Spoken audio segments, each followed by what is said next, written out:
What's up guys, Sadoe here from SDK Fit. What you're about to see is not fitness related. It has something to do with the car, my car, or your car if your car has a front license plate holder and you want to take those off. A little bit of work to do that, but hopefully it helps.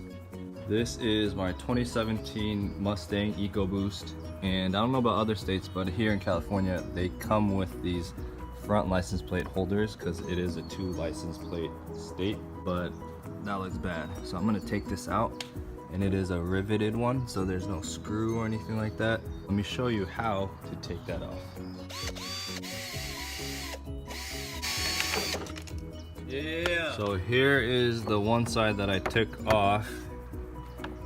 First I had to find a drill bit that fits the size of that, and basically just drilled the whole thing through, and then I used a little pry bar to pry off this part of it. Work on it for a little bit and then it just pops off.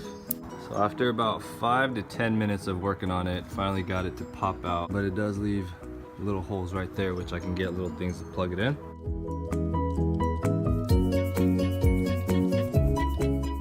What you're gonna need is a drill bit. It's like half the size of a dime. Use a pry tool. These suckers popped off. This is actually aluminum, I think. And then that's it. And it looks so much better. So I came to AutoZone here and picked up this universal body panel retainer.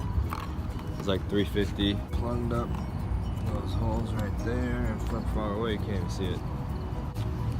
Done.